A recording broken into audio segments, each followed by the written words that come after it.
Hi, third graders. We are going to introduce fairy tales to you. So on Friday, we read our very first fairy tale, and there's some specific story elements in a fairy tale that we want to talk about. So what makes a fairy tale a fairy tale?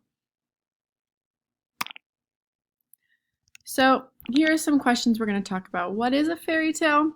What makes it different from other traditional stories? What are the special characteristics found in fairy tales?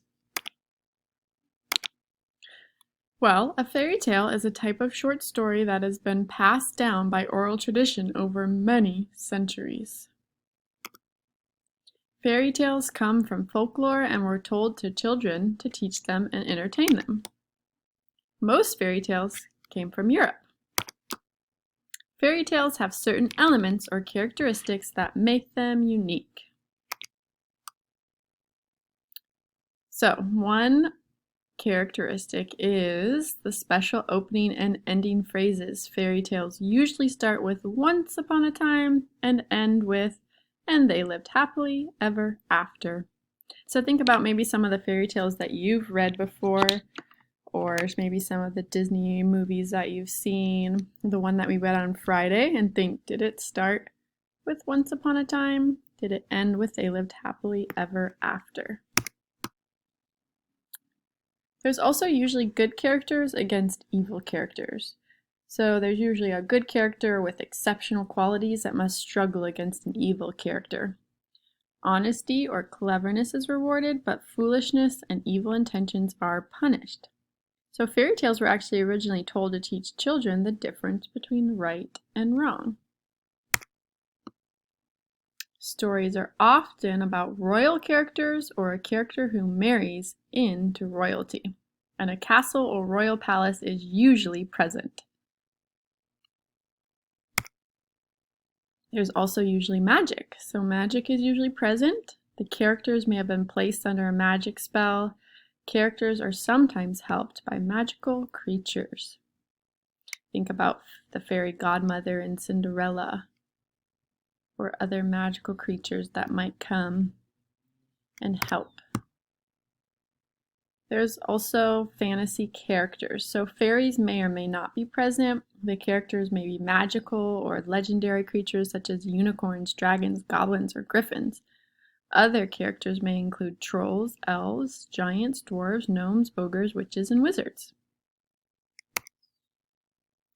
There's always a problem and a solution, so the characters may be put to a test. A problem will arise, but will be solved by extraordinary cleverness or by the help of a magical creature. So there's a knight in shining armor. Maybe he's coming to escape the princess who's locked up in the castle. There's also usually a theme of beauty. So a woman's beauty, whether rich or poor, royalty or not, will bring about good fortune. Beauty will also bring out jealousy in other characters. So think about Snow White and how she was the fairest of the land, but that brought out jealousy, right? There's also 3s and 7s, so this is something you want to look for. Things often happen in sets of 3s, like 3 wishes, or 3 attempts at something, or 3 days to do something. Or you also see the number 7 as a theme in fairy tales. There may be 7 brothers or 7 keys, so be looking for that when we read our next fairy tale.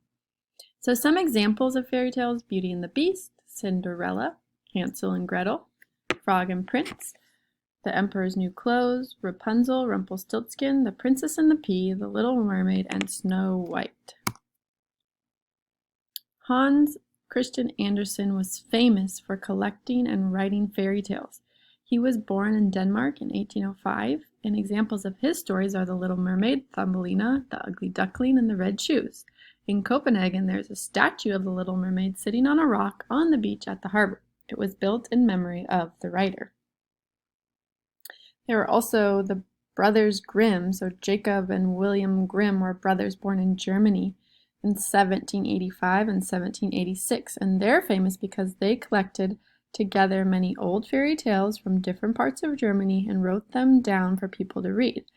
Many of the tales they wrote down had scary or grim elements. Their collection includes Hansel and Gretel, Cinderella, Snow White, and the Frog Prince. All right, so let's just review. Think about these questions and how many of them can you answer? What is a fairy tale? Why did people tell fairy tales? What are some of the elements of fairy tales? What are a few examples of fairy tales?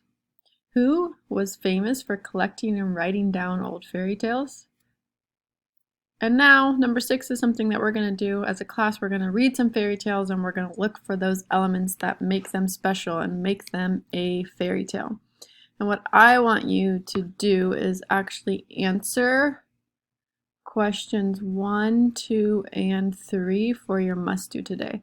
So you're going to answer 1, 2, and 3 and type it in Google Classroom. If you want to, for extra credit, you can answer 4 and 5.